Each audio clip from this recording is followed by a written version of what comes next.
Okay, so I need to be clear. I wasn't trying to work out. I wasn't trying to bond spiritually with canines. I was just trying to walk off the stress of accidentally liking my ex's new girlfriend's Instagram post from 2017. Hi, I'm Lexi, and this is the story of how I faked my way through dog yoga with zero dog, zero knowledge of yoga, and zero control over a poodle named Sparkles, who did not sign up for this either. Let's begin. It's Sunday. I'm in the park, wearing athleisure because it's comfy, not because I had intentions.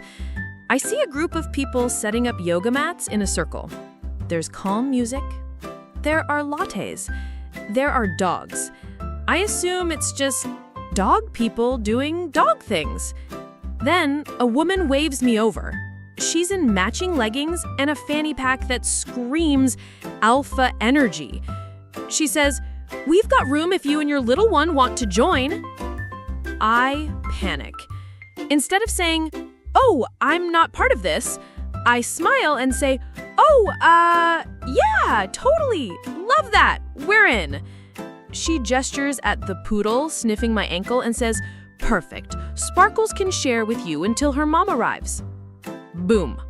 Now I'm responsible for Sparkles, a tiny, judgmental fluffball who clearly knows I'm an imposter. I sit. Someone hands me a mat. The instructor starts. Let's open with intention. Breathe in, pause, down. I whisper to Sparkles, "We're in this together, girl." We do some stretches. People are chanting. Someone's golden retriever is napping peacefully on their back. Sparkles is chewing my shoelace like it personally offended her. Then, downward dog. This is when chaos happens. I go into the pose, but I don't know what I'm doing, so I look like a confused table. Sparkles, offended by my form, decides to pee on the corner of my mat. I freeze. The instructor sees, nods compassionately, and says, "It's okay. That just means she's grounding her energy." I nod back like, "Absolutely. I feel very grounded." The pee spreads.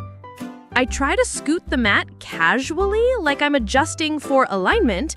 Meanwhile, Sparkles is now licking the latte I left next to me. She's having the time of her life. I'm having an out-of-body experience. Then, Sparkles' real owner shows up. She's elegant. She's serene. She looks like she's done yoga with Oprah. She smiles and says, "Oh, you found her. She always wanders during warm-up." I say, "Yep, we were just connecting." She picks up Sparkles. Sparkles looks back at me like, "Traitor." I sit in my soggy shame. The instructor ends class with, "Let's give gratitude to our furry partners and to those who bravely shared space." The whole class claps, including me, out of guilt and confusion. Moral of the story? Never make direct eye contact with a dog yoga instructor. Sparkles doesn't like amateurs, and sometimes pretending you belong just gets you peed on. Anyway, I'm Lexi, and if you ever saw a woman doing yoga badly while a poodle used her mat as a toilet, that was me. Tell me in the comments, have you ever accidentally joined something and pretended like you totally belonged? Wedding? Class?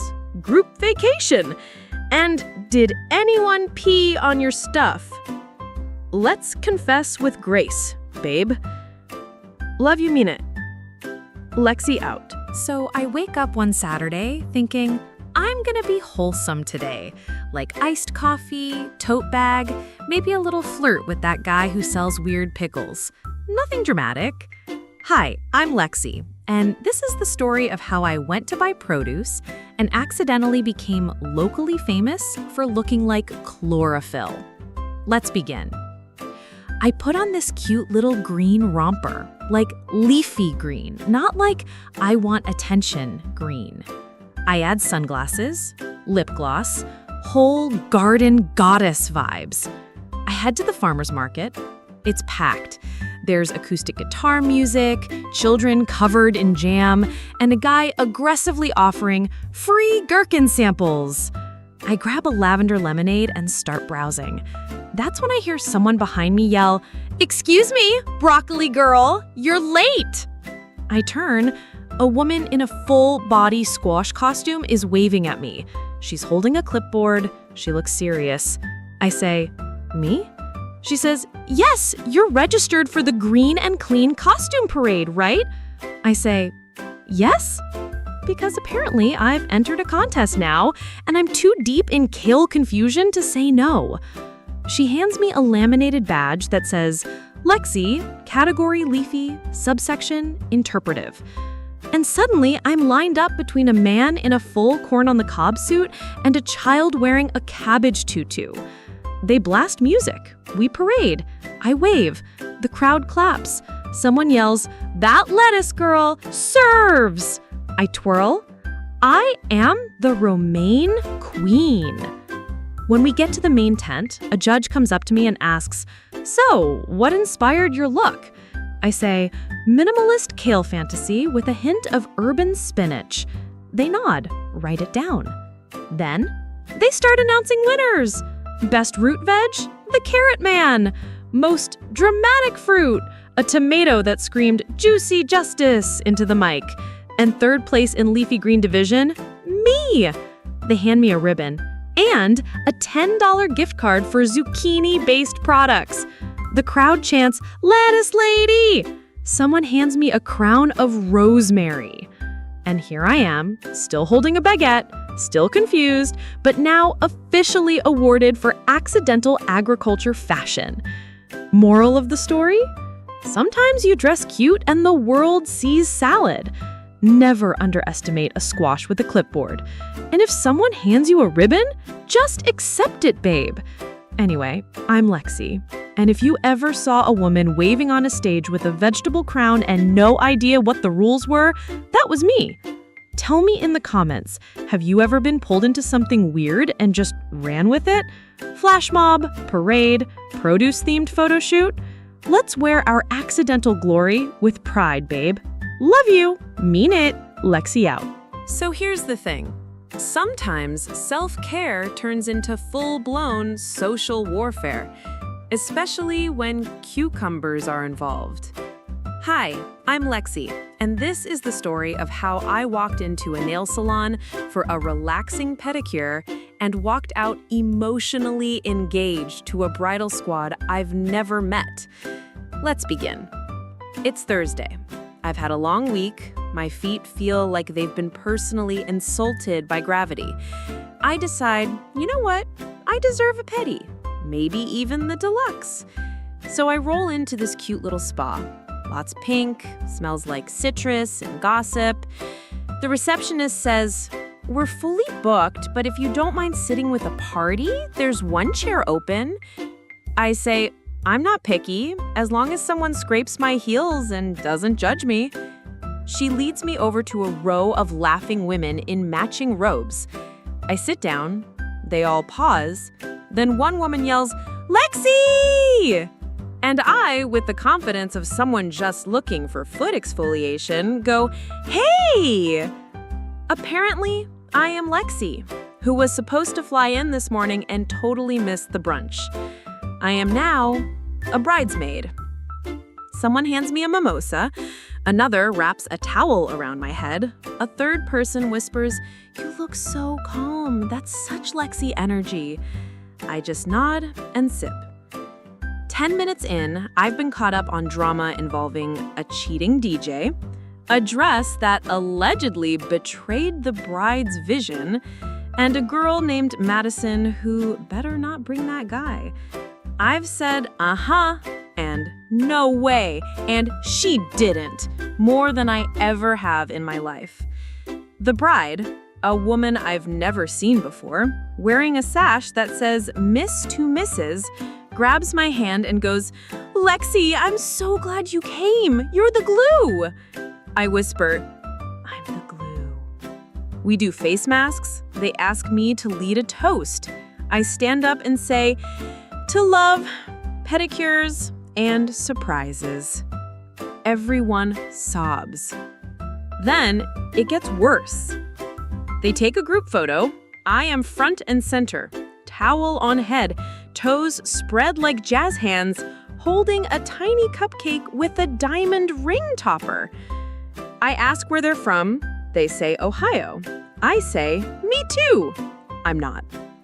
Then the real Lexi walks in. A blur of airport rage and flip-flops. She freezes. We make eye contact. The bride gasps, "Wait, if you're Lexi, who is that?" I smile, say, "Just a girl who really needed a foot soak," and slowly moonwalk out. They gave me a party fare on the way out. It's a water bottle that says squad goals and a mini loofah. Moral of the story, always ask who the mimosa is for. Never assume towel turban equals permission.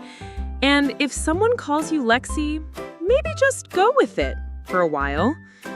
Anyway, I'm Lexi, and if you ever saw a confused woman being emotionally adopted by bridesmaids and whispering, "Cheers to love," while unsure what state she's in, that was me. Tell me in the comments, have you ever been mistaken for someone else and just leaned all the way in? A wedding? A restaurant? A job interview? Let's fake it together, babe. Love you. Mean it. Lexi out. Look, nobody wants to go to the DMV. It's like voluntarily entering purgatory, except the demons have clipboards and dead eyes. Hi, I'm Lexi, and this is the story of how I went to the DMV for a 10-minute errand and ended up one signature away from hauling frozen seafood to Oklahoma. Let's begin. It starts with a simple goal: renew my parking permit. That's it. No drama, no new licenses, just get in, get out, and hopefully not be spiritually drained. I walk in, it's packed, like end of times energy. Screaming babies, angry uncles, a woman crying over a passport photo. I take a number, B203. They call B204. I missed it by one number. Pain. I sit, wait, get hungry, start considering whether I could survive in this DMV long term. An hour in, someone walks over, a frazzled staffer with a headset. She yells, "Arnold B, CDL renewal." I blink. The crowd parts. No one stands.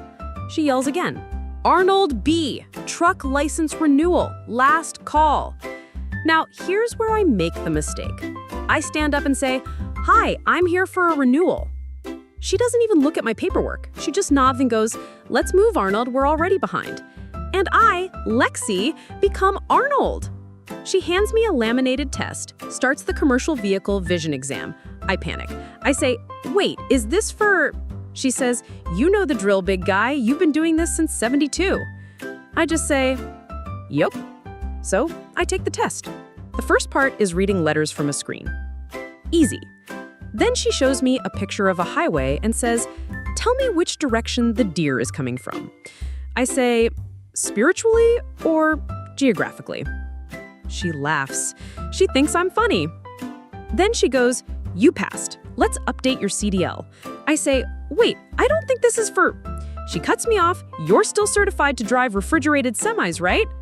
I panic and say, "I mean, not emotionally." She prints a temporary license with my photo. It says, "Arnold B, authorized Class A operator," and I now apparently have permission to transport hazardous materials through Kansas. Then I hear a raspy voice behind me go, "Hey, I'm Arnold." We both turn. It's a tiny man in a fishing hat, holding a bag of Werther's Originals. He squints at me and says, "Why is that gal holding my CDL?" The clerk blinks. I freeze. Arnold looks at me and says, "You don't even look like you could parallel park a tricycle." I hand over the license, apologize profusely. Arnold glares at me, then mutters, "Next time, just bring snacks if you're gonna steal my identity." I leave, with no permit, no license, but weirdly, a free pen and a sudden craving to drive a truck through Nebraska. Moral of the story? Never answer to names that aren't yours. DMV energy will break the strongest minds, and if someone calls you Arnold, run. Anyway, I'm Lexi, and if you ever saw a confused woman almost become a long-haul driver because she didn't want to wait another 2 hours, that was me. Tell me in the comments, have you ever gone along with something way too far because it was just easier? Dentist? Job orientation? A wedding rehearsal? Let's roll through our mistaken identities, babe. Love you, mean it, Lexi out. So let me set the scene. It's 5 p.m. I'm in my worst outfit. Hair, frizzy. Outfit, questionable. Mood, I just wanted to buy allergy meds and leave in peace. Hi, I'm Lexi, and this is the story of how I got held hostage by a blood pressure monitor while face-to-face with my ex's very sparkly new girlfriend. Let's begin. I walk into the pharmacy, looking like a tired raccoon with a shopping list. I need toothpaste, allergy meds, and probably emotional support. Then I see them. My ex. In the skincare aisle. With her. The new girlfriend. Hair like a shampoo commercial. Laughing like she's never been ghosted. I panic. I duck, I dive into the health kiosk zone like I'm in Mission Impossible. And I think, I'll just sit here and pretend to be medically concerned. So I slide my arm into the blood pressure machine. It starts automatically. Bad idea. Huge. I look up, they're walking toward the checkout, right past me. I can't move. The machine has latched on. It's squeezing me like a python in a lab coat. Then the girlfriend pauses, looks at me, tilts her head and says, "Wait, do I know you?" I smile through the panic and say, "Maybe? I'm just, monitoring my health." The machine beeps loudly and prints a slip of paper that literally says, "BP elevated, recommend calming down." She reads it, looks at me, looks at the machine, smiles and says, "Oh, stress is so real these days." I say, "Yup, nothing more stressful than pollen." Then the machine reinflates. I kid you not, double wraparound squeeze. Now my entire left side is turning purple, and this girl thinks I'm having some kind of pharmacy breakdown. She leans in and says, "You sure you're okay? You look tense." I say, No, I love public health monitoring. So relaxing." She nods like she's talking to someone mid-breakup and backs away. They leave. I try to pull my arm out. Nope, this machine has committed to its relationship with me harder than my ex ever did. Eventually, a pharmacist walks by, sees me struggling, and says, "Oh, honey, those things grip like a mother. Let me hit the release." She presses a button. It hisses like a demon being exorcised. I yank my arm out. It's red and sweaty and mildly traumatized. I grab my toothpaste and flee. Moral of the story? Never underestimate the strength of medical devices. Always have a backup escape route for ex encounters. And if a machine is hugging you tighter than your last relationship, run. Anyway, I'm Lexi.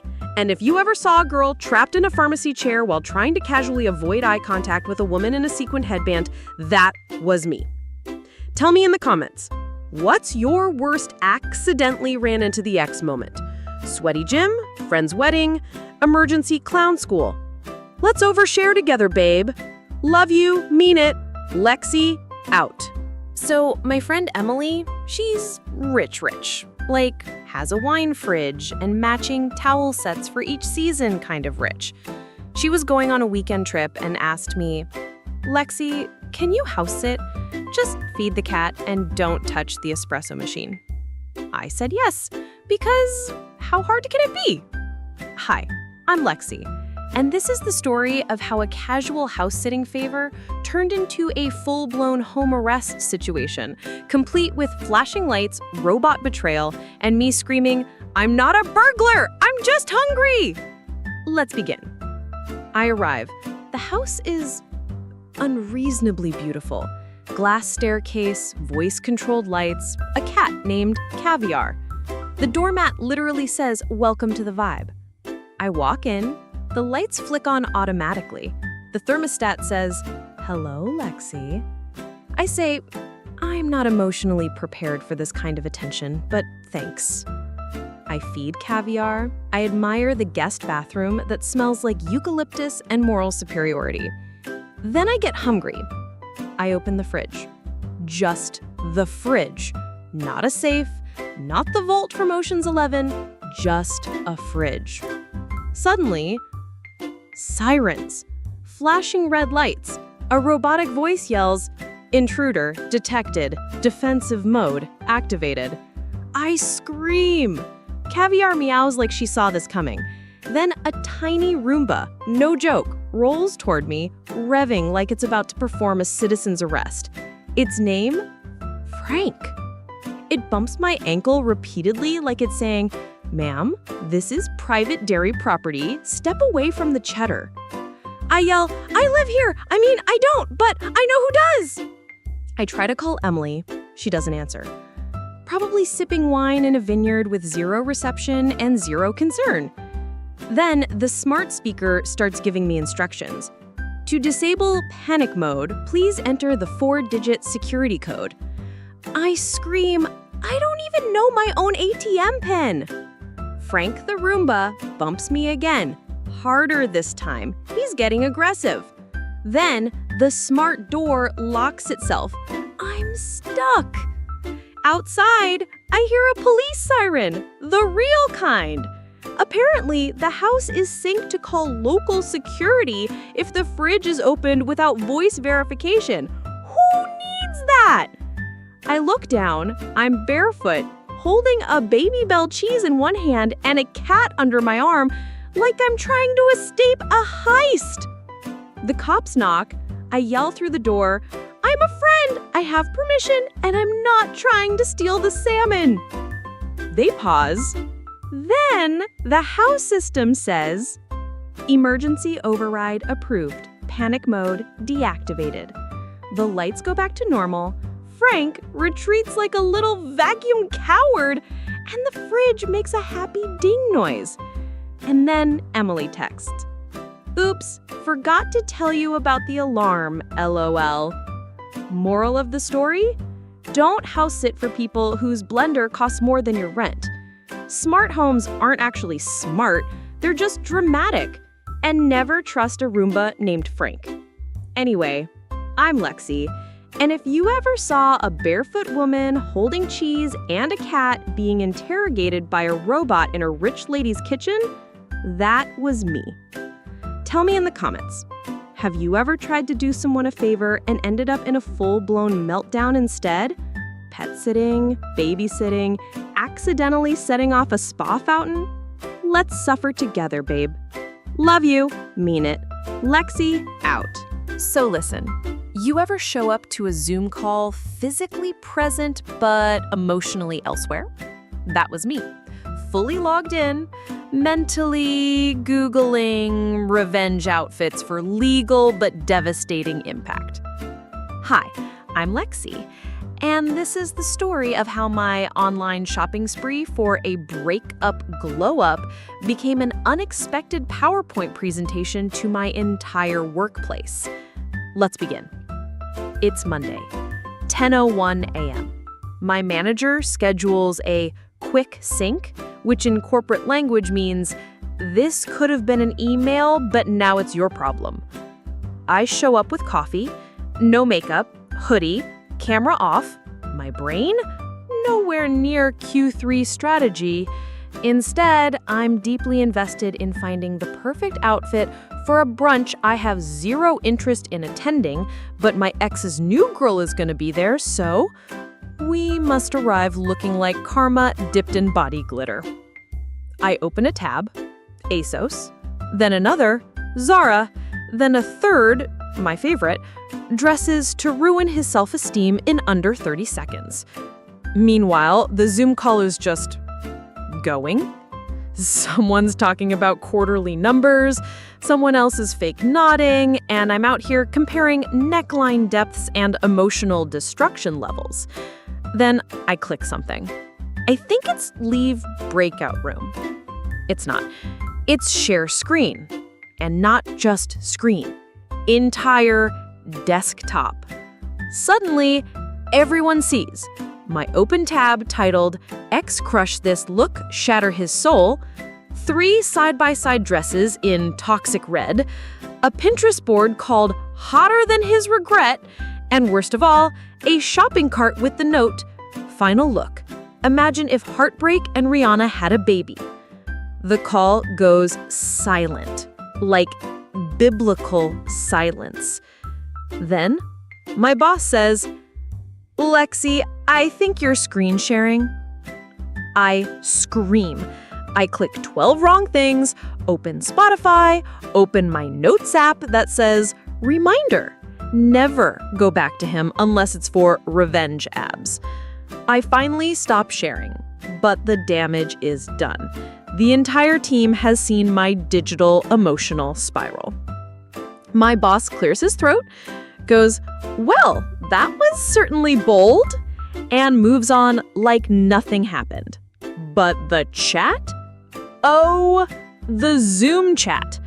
Send the 3rd dress link, please. Low-key iconic. Do it, wear it, ruin him. And my favorite, this meeting just got so much more interesting. Anyway, I'm Lexi, and if you ever saw a woman's entire revenge shopping spree accidentally broadcasted like a Netflix special during a budget meeting, that was me. Tell me in the comments, have you ever accidentally shared way too much at the wrong time? Wrong group chat? Family dinner? Corporate retreat?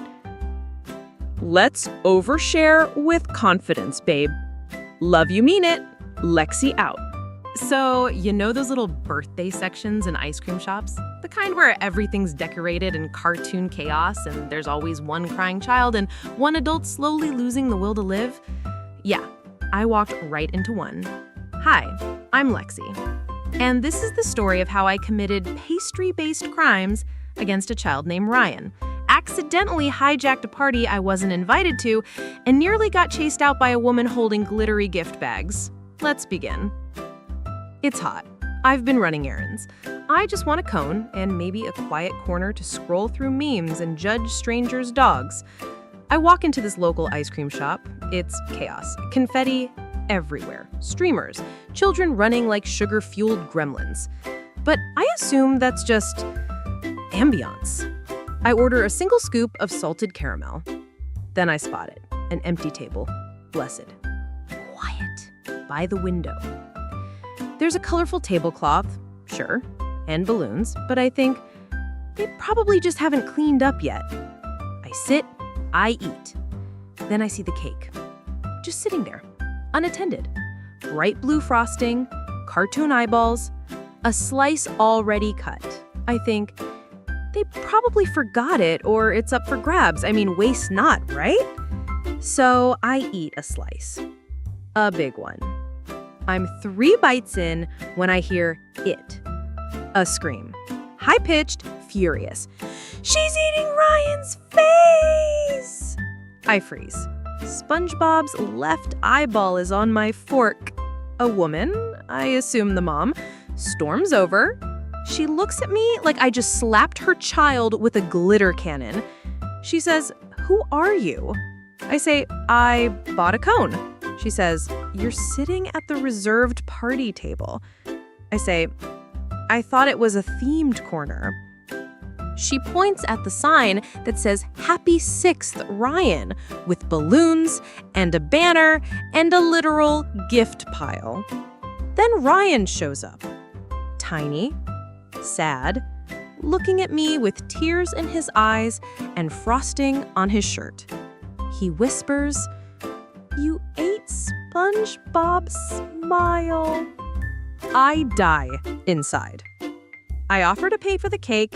The mom just mutters, "It's not about the money, it's about the moment," which is exactly what a person says when they want to ruin you emotionally, not financially.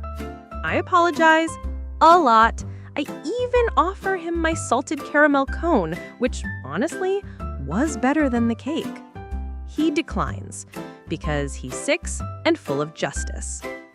I leave, covered in crumbs, mildly shamed, and deeply aware I just became the villain in this child's birthday memories forever. ever. Moral of the story? Always read the table signs. Never trust unattended cake. And if there are balloons, it's probably not free seating. Anyway, I'm Lexi, and if you ever saw a woman get guilt-stared by a toddler while holding SpongeBob's eyeball on a fork, that was me. Tell me in the comments, have you ever accidentally crashed a party, wedding, or awkward social event? And did you eat anything before realizing? Let's confess, sugar style. Love you, mean it. Lexi, out. So you know when you look confident, but internally you're just holding it together with caffeine and optimism? Yeah, that was me at the bank. Hi, I'm Lexi, and this is the story of how I unintentionally became the face of emotional budgeting, gave a speech to 40 people in slacks, and somehow walked out with applause and 3 LinkedIn requests. Let's begin. It all started because I had a check to deposit. You know, a real adult moment.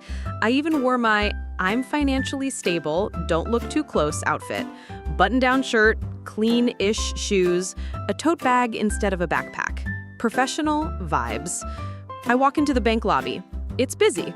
There's a table with pastries, coffee, a banner that says, Building Wealth, Investing in Your Future. I think, wow, the bank is generous with snacks now. I grab a croissant. Then a woman rushes over. Clipboard, headset, stressed.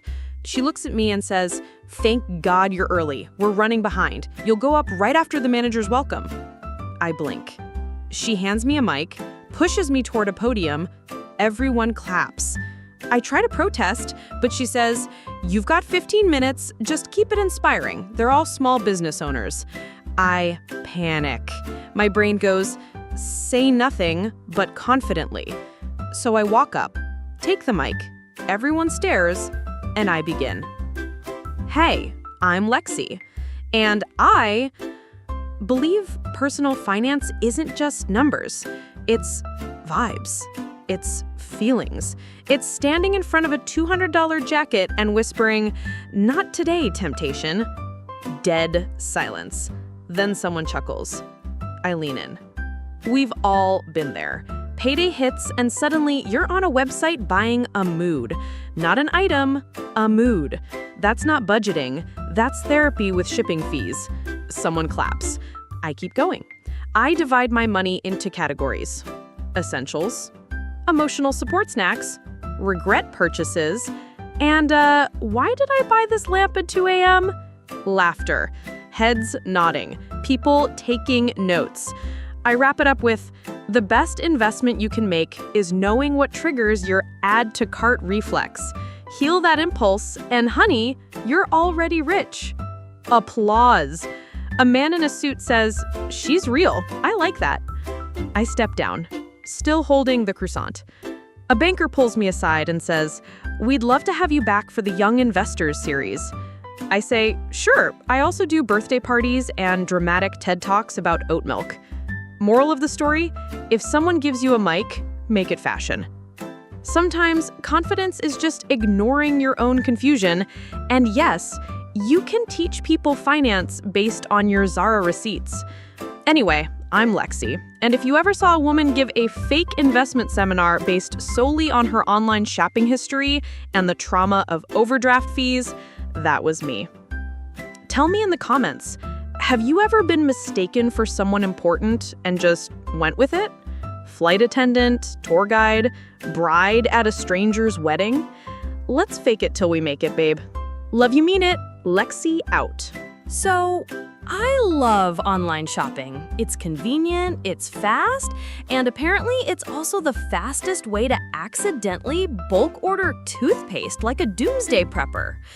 Hi, I'm Lexi, and this is the story of how one sleepy click turned into the most aggressively fresh-smelling delivery catastrophe of my life. Let's begin. It was 2 a.m. I was half asleep, watching reality TV with one eye open, when I realized I was out of toothpaste. No big deal.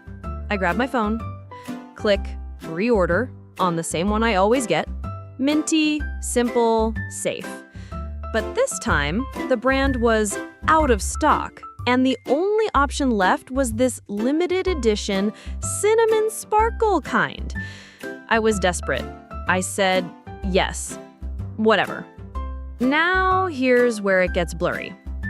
I go to select quantity 1, but apparently I scrolled too far and hit case of 12. Then I accidentally clicked X12 again, thinking it was shipping speed.